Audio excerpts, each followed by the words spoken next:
Hi everyone, this is Aman Tilak, currently MD Nuclear Medicine, first year resident at AIIMS New Delhi. दोस्तों 64 days मात्र बच रखे हैं NEET 2023 के लिए आज से जब मैं रिकॉर्ड कर रहा हूँ ये वीडियो। जो आसपास की आपको मेरे वीडियो के जो आवाज़ें आ रही हैं उससे ज़्यादा मेरी बात पे आप कंसंट्रेट करो। जो मैं बोल रहा हूँ अगले 5 मिनट में आपको एक कम्पिटिटिव एडवांटेज लेने में हेल्प करने वाली हैं।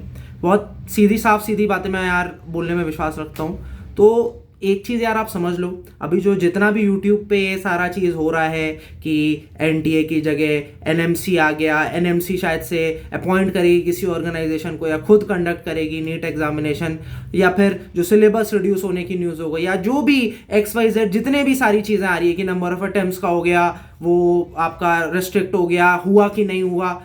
तो एक चीज़ मैं आपको यार 3 या 4 लाइन में आपको क्लियर कर दूं। पहला, नीट 2023 के लिए अनलिमिटेड नंबर ऑफ अटेम्प्ट्स हैं। दूसरा, नीट 2023 के लिए कोई एज लिमिट नहीं है। तीसरा, नीट 2023 एनटीए कंडक्ट करा रही है। चौथा, नीट 2023 में सारा जो सिलेबस है 11th और 12th का जैसे पहले आता था वैसे ही आने वाला है। आपको जो भी इतनी सारी ये जो बकवास चला है पूरे YouTube पर और जितना भी सारा ये कमोशन हुआ है पूरे YouTube पे, उससे आपको ना देखो यार, मैं थोड़ा सा यहाँ पर ये नहीं बोलूँगा कि आप सबकी भलाई करो सारी चीज़ें। देखो, आप एक डॉक्टर की फील्ड में जाने वाले हो, आप ऑलरेडी जब आप MBBS में एंटर करोगे और उसका डॉक्टर बनोगे, आप पूरे जो कंट्री है उसकी भलाई ही करोगे। लेकिन आज की डेट में आपको बहुत सेल्फिश होके रहना है, क्योंकि जो आप एग्जाम क्रैक करने जा रहे हो वो one of the most competitive and difficult exams to crack है in this entire country. So minded, be selfish, अपनी पहले सोच लो, बाकी दूसरों की आप ऑलरेडी सोच लोगे। एक बार तुम्हारा नीट हो जाए उसके बाद पूरे टाइम दूसरों की हेल्प करना, दूसरों की जो है वो मदद करना अच्छे से। I am not stopping you to do that, है ना। तो क्लियर, मैं आपको बता दूं इस कमोशन से आपको क्या बेनिफिट उठाना है। जितना भी ये यूट्यूब पे सारा सब चला है ना, पहला, जो आपको जो अपडेटेड जो रिमूव्ड चैप्टर्स हैं NCERT से, माइंडेड वो नीट के लिए नहीं थे, लेकिन आपको ये चीज रिलेट हो गई थी कि नीट में वो टॉपिक्स ऑलरेडी कहीं ना कहीं कम इंपॉर्टेंट थे। तो पहले वो जो टॉपिक्स हैं, जो लिस्ट आई हुई है, उसको आपको होल्ड पे रख देना है और बाकी सारे टॉपिक्स को पहले करना है, because the other topics are more important. For example, class 12th का फर्स्ट चैप्टर जो है आपका बायोलॉजी में, रिप्रोडक्शन इन ऑर्गेनिज्म, उसको पढ़ने में आपको जितना समय लग रहा है उससे ज्यादा आप टाइम दो यार मॉलिक्यूलर बेसिस ऑफ इनहेरिटेंस या principles of inheritance and variation वाला जो चैप्टर है। हो सकता है कि आपका जो रिप्रोडक्शन इन ऑर्गेनिज्म वाला चैप्टर है वो एक सवाल दे दे, हो सकता है, ऐसा नहीं बोल रहा कि नहीं देगा, लेकिन ऑन दी अदर हैंड ये श्योर शॉर्ट फैक्ट है कि 10+ क्वेश्चंस आपके ये जो हेरिडिटी के ये जो एंड वेरिएशन के जो 2 चैप्टर्स हैं, मॉलिक्यूलर बेसिस और प्रिंसिपल्स वाले, उससे 10+ क्वेश्चन आने वाले। So prioritise your preparation according to the topics. So ये आपके लिए अच्छा ही हो गया कि आपको ये चीज पता लग गया कि कौन कौन सी इंपॉर्टेंट चीजें हैं। ये NCERT खुद बता रहा है कि वो क्या कह रहा है कि ये टॉपिक्स जो मैं लिस्ट निकाल रहा हूं वो उतने इंपॉर्टेंट नहीं है as compare to the other chapters like environmental issues या फिर डाइजेशन एंड एब्जॉर्प्शन है, जो भी चीजें वो हटा है। पहली चीज ये हो गई।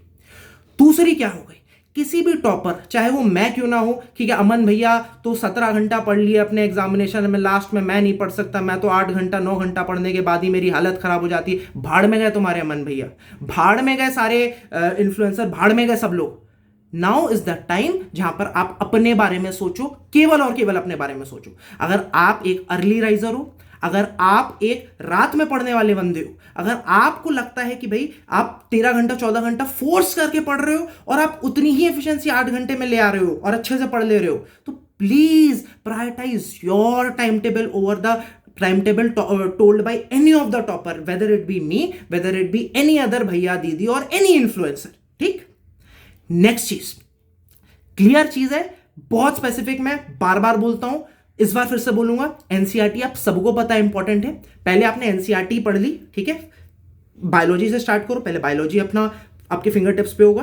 दूसरा, आपका केमिस्ट्री जो है वो, उसमें भी इनऑर्गेनिक केमिस्ट्री और जो आपका जो वो है ऑर्गेनिक केमिस्ट्री, ये पहले फिंगर टिप्स पे आओ। अब इसके बाद जो आपको जो स्ट्रेस हो रहा है फिजिकल केमिस्ट्री और फिजिक्स में, बहुत सिंपल है, 2013 से 2022 में 13-14 बार नीट के पेपर हुए, क्योंकि कुछ बार रीनीट भी हुआ है ना, कुछ साल में मल्टीपल बार नीट हुआ है।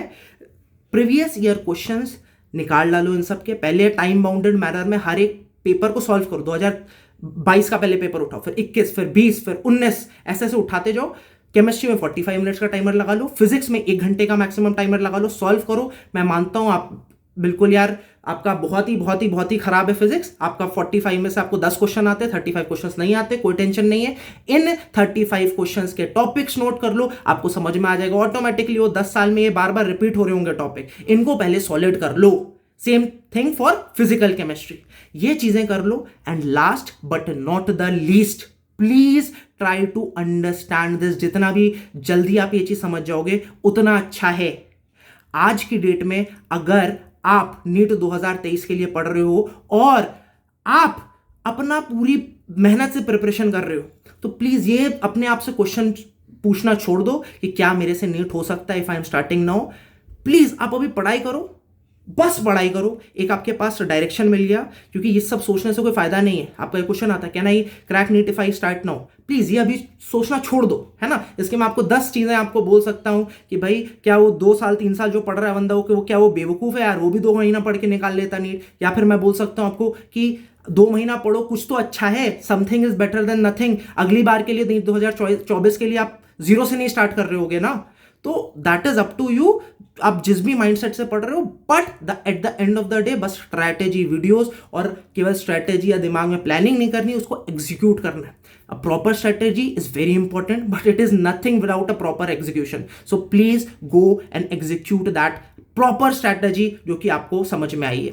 Wish you all the very best, अच्छे से पढ़ते रहो। मैं आपके साथ था, हूं और रहूंगा। ये वीडियो अपने दोस्तों के साथ शेयर करो, इस चैनल को सब्सक्राइब करो और लाइक बटन को हिट करो। कुछ कमेंट मुझे को लिख देना, जो भी आप नेक्स्ट टॉपिक पे वीडियो चाहते हो मेरे से, मैं ट्राई करूंगा कि मैं उस पर वीडियो बनाऊंगा। इंस्टाग्राम पे आप मेरे को फॉलो कर सकते हो और अपने डाउट पूछ सकते हो। मैं अपने जो है जो पोस्टिंग है उसके बाद I will try to revert to you. Bye-bye, take care, love you all. Just remember that hard work beats talent when talent doesn't work hard. Wish you all the very best. Bye.